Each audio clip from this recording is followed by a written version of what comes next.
Rajesh law centre में आप लोगों का स्वागत है। बुराई के रूप में सदियों से मान्यता प्राप्त अत्याचार को भारतीय संसद ने 1989 में अनुसूचित जात अनुसूचित जनजात अत्याचार निवारण अधिनियम बना करके अपराध घोषित किया।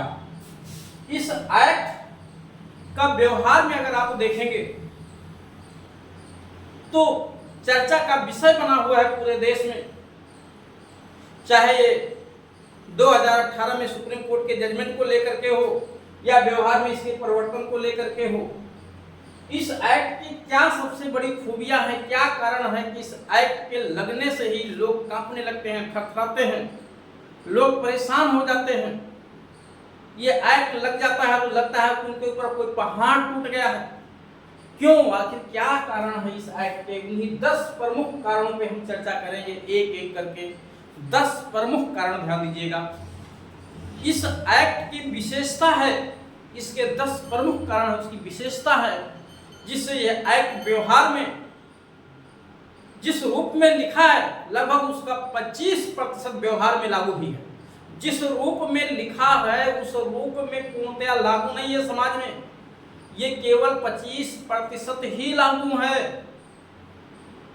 अगर ये पूरा 100% लागू हो जाए तो क्या होगा कि जो अत्याचार हो रहा है, इस अत्याचार खत्म हो जाएगा। जो लोगों की मानसिक सोच है, विकृत सोच है, संकीर्ण सोच है अनुसूचित जातियों और जनजातियों के पर, वो सोच रातों रात बदल जाएगी। हाँ, एक बात मैं जरूर कहूंगा, अपने सभी श्रोतागण से, अपने उन सभी प्रशासनिक अधिकारियों से जिनकी जिम्मेदारी इस अधिनियम के तहत अपने कर्तव्यों का निर्वहन करना है, कि इस एक्ट का सदुपयोग को बढ़ावा दीजिए और इसके दुरुपयोग पे पूर्णतया अंकुश लगाइए। आपके अंदर जितनी भी सामर्थ्य हो पूरी सामर्थ्य के साथ, क्योंकि किसी भी कानून का दुरुपयोग बिल्कुल नहीं होनी चाहिए और ना मैं इस बात का समर्थन करता हूं। किसी भी निर्दोष व्यक्ति को हर संभव कोशिश करिए कि उसको गलत तरीके से झूठे अपराधों में फंसाया ना जाए। और मैं अपने उन सभी श्रोताओं से भी ये बात कह रहा हूं जो इस मेरे वीडियो को देख रहे हैं कि दुरुपयोग बिल्कुल मत होने दीजिए। आपसे भी अगर हो सके तो आप भी इस कानून का दुरुपयोग बिल्कुल मत होने दीजिए। अगर फर्जी लगाया गया है किसी पे तो आप गवाही देने मत जाइए और आप किसी पे फर्जी मत लगाइए। लेकिन अगर आपके साथ अत्याचार हुआ है, आपके साथ अन्याय हुआ है, तो निश्चित तौर से आप इस कानून का पूरा लाभ उठाइए और मुझसे भी जितना हो सकेगा मैं आपकी पूरी मदद करूंगा। इसलिए मैं अपना नंबर भी, कॉन्टैक्ट नंबर भी दे रखा हूं। किसी भी तरह का SC/ST एक्ट में कोई भी समस्या आ रही है, अगर इसका दुरुपयोग किसी के साथ हो रहा है तो उसके साथ भी मैं खड़ा हूं। अगर इसके साथ, इस एक्ट के तहत किसी के साथ न्याय नहीं हो पा रहा है तो उसके साथ भी मैं खड़ा हूं। और इतना ही नहीं, किसी भी लीगल विषय पे, चाहे वो SC/ST एक्ट हो, पॉक्सो एक्ट हो, उत्तराधिकार का मामला हो, संपत्ति का कोई भी विवाद हो या कोई अदर क्रिमिनल केस हो, आप इस नंबर पे संपर्क करके अपनी सुविधा अनुसार जानकारी ले सकते हैं। हाँ, इसकी जो लीगल फीस होगी वो आपको जमा करना होगा, ठीक है। जो समुचित फीस है वो आपको पे करना पड़ेगा। अब इस एक्ट का व्यवहार में कुछ बात मैं और बता दूं आपको कि चैनल पे मेरे लगातार कमेंट आते रहते हैं कि इस एक्ट का 99% दुरुपयोग हो रहा। भाई, ये कौन सा आंकड़ा आपके पास कहां से आ गया 99% दुरुपयोग हो रहा है? जिस कानून का 99% दुरुपयोग होने लगेगा तो आप ही केवल समझदार नहीं है, हमारी संसद भी है, हमारी सरकार ही चुनी हुई, उसको भी दिख रहा है कि इस कानून का कितना सदुपयोग है, कितना दुरुपयोग है। कानून को हटा दिया जाएगा। कोई भी कानून देश में अगर इस तरह का हो जाएगा कि उसका केवल 1% सदुपयोग हो, बाकी 99% दुरुपयोग हो रहा हो, तो ये कानून बिल्कुल नहीं चल सकता है। 1 मिनट नहीं लगेगा, उसको हमारी न्यायपालिका खत्म कर देगी, तुरंत असंवैधानिक घोषित कर देगी। तो इस तरह का बयान मत करिए, ठीक है। हाँ, ये मैं मानता हूं कि आपके साथ व्यक्तिगत तौर से आपके साथ गलत हुआ होगा, आपको फर्जी केस लगा के फंसा दिया गया होगा, तो इसका ये मतलब नहीं है कि दुनिया में जिस सब लोगों पे केस इसके तहत फर्जी लगाया गया है ना, ये नहीं कह सकते, ठीक है। हाँ, ये देखिए, हर कानून के अपने कुछ सकारात्मक पहलू हैं, कुछ नकारात्मक पहलू हैं, लेकिन जितने भी देश में कानून बनाए गए हैं, सारे कानूनों का एक ही उद्देश्य है, समाज में रहने वाले लोगों को न्याय देना। कानून का एक मकसद है न्याय दिलाना, लेकिन अगर दुरुपयोग हो रहा है, अन्याय हो रहा है, तो अन्याय दिला कौन रहा है, दे कौन रहा है? हम ही आप कर रहे हैं ना। इसका मतलब है कि खामी कानून में नहीं है, कमी हमारे और आप में है, जो प्रशासन है और जो पब्लिक है, खामी इसमें है। जागरूकता की कमी है, दुरुपयोग करते हैं लोग एक दूसरे के बहकावे में, ये गलत है, ये बिल्कुल नहीं होना चाहिए। चलिए, तो 10 प्रमुख कारण क्या हैं, एक एक करके मैं चर्चा करूंगा। एक बात मैं और आपको एक छोटी सी नोटिफिकेशन दे दूं कि हमारे यहाँ केवल इसी तरह का वीडियो ही बना के अपलोड नहीं किया जाता है, यह केवल लीगल एडवाइस नहीं दिया जाता है, बल्कि पीसीएसजे, एपीओ, एचजेएस की तैयारी भी कराई जाती है, यानी उन परीक्षाओं की तैयारी कराई जाती है जो इस एक्ट के तहत या और भी कानूनों के तहत बैठ के न्याय करते हैं। जजेज की तैयारी कराई जाती है, सरकारी वकील बनाने की तैयारी कराई जाती है। जिन लोगों को नहीं जानकारी है वो लोग इस नंबर पे संपर्क करके अपने बच्चों को पढ़ाने के लिए, इस विषय का कोर्स कराने के लिए एलएलबी कराएं अपने बच्चों को और तैयारी कराएं, इस फील्ड में लेकर के आए। इधर उधर घूमने से, भटकने से, बेगारी करने से, मजदूरी करने से, दूसरे के यहाँ नौकरी करने से बेहतर है कि आप स्वावलंबी होइए, मेहनत करिए, पढ़िए, आगे बढ़िए। ठीक है, हर वर्ग का व्यक्ति, जितने भी वर्ग है देश में, हर वर्ग के लोग अपने बच्चों को पढ़ाएं, उनसे मजदूरी ना कराएं, उनको दूसरों के यहाँ गुलाम बनाने के लिए मजबूर ना करें, अपना सुख सुविधा त्याग करके बच्चों को जरूर पढ़ाएं। तो एससी/एसटी एक्ट खतरनाक होने के 10 प्रमुख कारण। खतरनाक शब्द यहाँ निगेटिव सेंस में मत यूज करिएगा। खतरनाक शब्द का मतलब है कि ये एक्ट क्यों इतना ज्यादा प्रभावी है, इस एक्ट के तहत कार्रवाई शुरू हो जाने पे हर व्यक्ति क्यों इतना डर जाता है फर्स्ट टाइम पे, उसके जो प्रमुख कारण है हम उसी पे चर्चा करेंगे एक एक करके। सबसे पहले है कि इस एक्ट के लिए आप देखेंगे कि इस एक्ट के तहत लोगों को न्याय मिल सके। कौन लोग? जो अनुसूचित जात, अनुसूचित जनजाति वर्ग के लोग हैं, क्योंकि इस एक्ट को एट्रोसिटी एक्ट भी कहा जाता है। अत्याचार, एट्रोसिटी का मतलब अत्याचार है, प्रिवेंशन ऑफ एट्रोसिटी, यानी अत्याचार का निवारण। तो एट्रोसिटी एक्ट भी कहते हैं, एससी/एसटी एक्ट भी कहते हैं, हरिजन एक्ट भी कहते हैं, हरिजन बनाम सवर्ण एक्ट भी कहा जाता है। ठीक है, अलग अलग नाम है। 1989 में पार्लियामेंट ने कानून बनाया, 1989 में कानून बनाया, ध्यान दीजिएगा। भारतीय संविधान के अनुच्छेद 17 में छुआछूत पर रोक लगाया गया और उसके लिए पार्लियामेंट को ऑथराइज किया गया कि आप कानून बनाइए, अपराध घोषित करिए ऐसे कार्यों को। अनुच्छेद 35 में भारतीय संविधान के आप पढ़ेंगे कि दंड से संबंधित विषयों पे कानून बनाने का अधिकार पार्लियामेंट को दिया गया और पार्लियामेंट ने हमारे अनुच्छेद 17 को प्रभावी करने के लिए, क्योंकि भारतीय संविधान में छुआछूत पे रोक लगाई गई थी, उसके लिए कानून बनाने के लिए भारतीय सरकार ने 1955 में एक कानून लाई थी, सिविल अधिकार संरक्षण अधिनियम 1955, जिसके तहत भी 6 महीने तक की सजा का प्रावधान किया गया था। साथ ही साथ उस एक्ट का नाम बाद में बदल दिया गया, 1967 में उसका नाम जो है सिविल अधिकार संरक्षण अधिनियम रखा गया। मूल जो नाम था वो सिविल अधिकार संरक्षण अधिनियम नाम नहीं था, बल्कि उसका नाम था अस्पृश्यता निवारण अधिनियम 1955। तो नाम बदला गया, लेकिन वो एक्ट बहुत ज्यादा प्रभावी नहीं था। तो 1989 में फिर से पार्लियामेंट ने कानून लाया एससी/एसटी एक्ट, तो वो भी कानून है और ये भी एससी/एसटी एक्ट भी चल रहा है। और इसके साथ एक नियमावली भी है, इसके तहत एक नियमावली भी, ठीक है, जिसमें इस एक्ट के प्रमुख बातों को विस्तृत रूप से उस नियमावली में बताया गया है, उसमें उसका वर्णन किया गया। आइए एक एक पॉइंट देखते हैं। इस एक्ट को प्रभावी करने के लिए जगह जगह बहुत सारे स्थानों पे जहां अनुसूचित जात, अनुसूचित जनजाति तादाद यानी इनकी जनसंख्या बहुत बड़े पैमाने पे है, वहाँ पे अलग से स्पेशल पुलिस स्टेशन भी बनाए गए हैं, जिसको SC ST पुलिस स्टेशन कहा जाता है, अनुसूचित जात अनुसूचित जनजाति पुलिस स्टेशन। ठीक है, एक व्यवहार में लोग हरिजन थाना भी कहते हैं, यद्यपि हरिजन शब्द बोलना गैर कानूनी है, बट मैं आपको ज्ञान के लिए शब्द बोल रहा हूँ।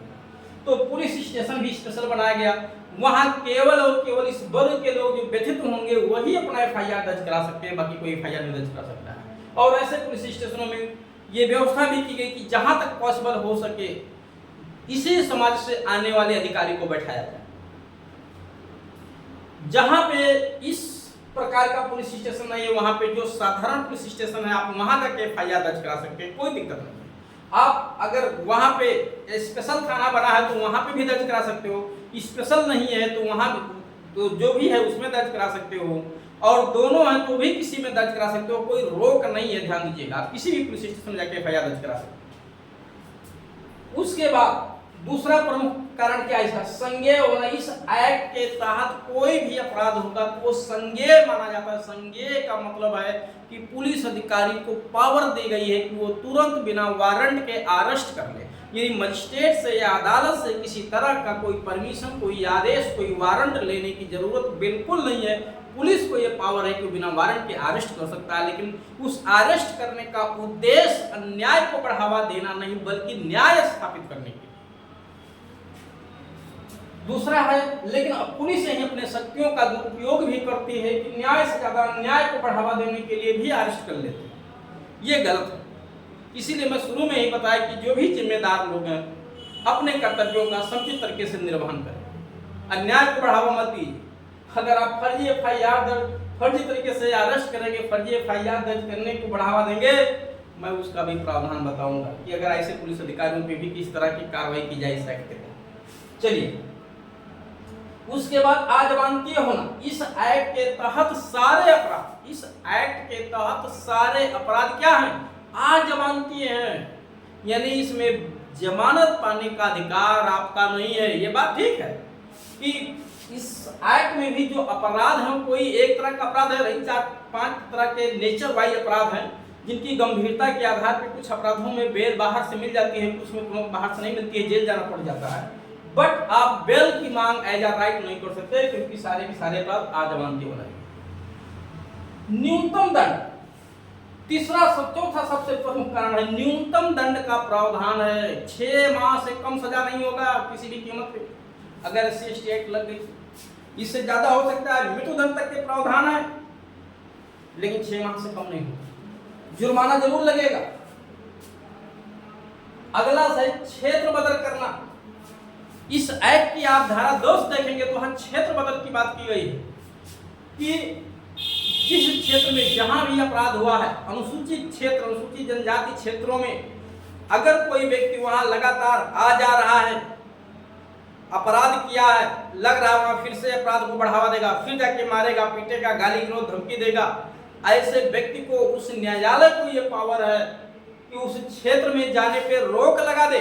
उस क्षेत्र में आप नहीं जा सकते हैं, उस क्षेत्र से उस तहसील में नहीं जा सकते, उस ब्लॉक में नहीं जा सकते, उस मंडल में नहीं जा सकते, उस अनुभाग में नहीं जा सकते। अगर जाओगे तो आपको दंडित किया जाएगा और फिर पुलिस से अरेस्ट करवा के आपको बाहर भेज दिया जाएगा। ये भी प्रावधान है। संपत्ति का संपहरण, इतना ही नहीं, आरोपी के दोषी पाए जाने पे, जब आरोपी इस एक्ट के तहत दोषी पाया जाता है तो उसकी संपत्ति को, आरोपी की संपत्ति को अदालत संपहरित कर सकती है। संपहरण लिखा, ध्यान दीजिएगा, यहाँ पे संपहरण लिखा हुआ। संपहरण यानी राज्य के पक्ष में भी जब्त करने का आदेश कर सकती है। यानी अगर किसी व्यक्ति ने इस एक्ट के तहत अपराध किया है तो उसकी संपत्ति दोषी ठहराए जाने पे न्यायालय को ये पावर है कि राज्य के पक्ष में जितना समझे उतनी सीमा तक, चाहे चल संपत्ति हो, चाहे अचल हो, यानी चाहे मकान हो, खेत हो, खलिहान हो, प्लाट हो, बंगला हो, गाड़ी हो, राज्य के पक्ष में जब्त करने का आदेश कर सकती है और फिर मिलेगा नहीं। हाँ, एक बात फिर ध्यान रखिएगा, किसी भी व्यक्ति को कोई भी लीगल इंफॉर्मेशन लेना है, मैं नंबर यहाँ आपको दे रखा हूँ, आप इस नंबर पे अपनी सुविधानुसार कॉल करके लीगल जानकारी ले सकते हैं। उसकी जो समुचित फीस है उसको अदा करने के साथ साथ उसके बाद है संपत्ति की कुर्की। ड्यूरिंग प्रोसीडिंग, इस एक्ट के तहत कार्यवाही लंबित रहने के दौरान, यानी जब अदालत में केस चल रहा हो उस दौरान अदालत को यह पावर दिया गया है कि ऐसे आरोपी की संपत्ति को जब तक कार्रवाई लंबित है तब तक उसकी चाहे चल संपत्ति हो चाहे अचल हो, घर खेत मकान गाड़ी खलिहान बंगला कुछ भी हो, अटैच कराने की पावर, और दोषी पाए जाने पे जितना जुर्माना उस पर लगाया गया है उतनी सीमा तक उस संपत्ति को जब्त करने की भी पावर दी गई। साथ ही साथ अग्रिम जमानत का प्रावधान नहीं है। धारा 18 देखेंगे आप इसी एससी एक्ट की कि इस एक्ट के तहत आपको एंटीसिपेटरी बेल नहीं ग्रांट होगा। अगर पॉक्सो एक्ट के तहत मुकदमा चल रहा है तो एंटीसिपेटरी बेल ग्रांट हो जाएगा कुछ सीमा तक, बट एससी एसटी एक्ट में अग्रिम जमानत का राइट आपको नहीं है। उसके बाद इस एक्ट के तहत मुकदमा जब चलता है, ध्यान दीजिएगा, मुकदमा जब चलता है तो जिस अदालत में मुकदमा चलेगा वो अदालत कौन सी होगी, तो उसके लिए अदालत भी स्पेशल बनाई गई है। अदालत भी स्पेशल बनाई गई है, सरकारी वकील भी स्पेशल बनाया गया है। यहाँ राज्य सरकार को पावर दिया गया है कि वो विशेष न्यायालय स्थापित कर सकती है या अनन्य विशेष न्यायालय स्थापित कर सकते हैं, एक्सक्लूसिव स्पेशल। यानी जो सेशन कोर्टें बनी हुई हैं हर जिलों में उन्हीं को या तो एससी एसटी के मामलों की सुनवाई का भी राइट दिया जा सकता है या अलग से स्पेशल कोर्ट बनाया जा सकता है जो केवल और केवल एससी एसटी एक्ट के ही मुकदमे देखेंगे। तो इसी तरह से यहाँ पे स्पेशल कोर्ट या अनन्य विशेष न्यायालय की स्थापना भी करने की पावर सरकार को है और ये लगभग हर राज्यों में स्पेशल कोर्टें बनी हुई हैं, चाहे वहाँ के सेशन न्यायालय को ये पावर दी गई हो चाहे अलग से कोर्ट बनाया गया। उसके बाद समय सीमा तय कर दिया गया। इस एक्ट के तहत अपराध होने पे समय सीमा तय किया गया है। क्या समय सीमा तय किया गया है? ये बात सही है कि मैं जितना कुछ बता रहा हूं सब व्यवहार में लागू नहीं है, इसीलिए मैं शुरू में कहा कि अगर इसका 25% ही लागू है, 75% 100% की बात छोड़ दीजिए, अगर 100% ये एक्ट लागू हो जाए सही रूपों में तो जो अत्याचार हो रहा है ना वो एक सेकंड में नहीं, रातों रात बंद हो जाएगा। लेकिन ये 25% ही लागू है। हाँ, ये अलग की बात है कि उसी रेशियो में जो इसकी थोड़ी बहुत बुराइयां जन्म ले रही हैं, ठीक है, दूसरों के कंधे पे बंदूक रख के चलाने का, वो भी उसी अनुपात में बढ़ेगा। विशेष समय सीमा, इस एक्ट के तहत अपराध होने पे एफआईआर लॉन्च होने पे पुलिस की जिम्मेदारी है कि 60 दिन के भीतर चार्जशीट कोर्ट में सबमिट कर दे।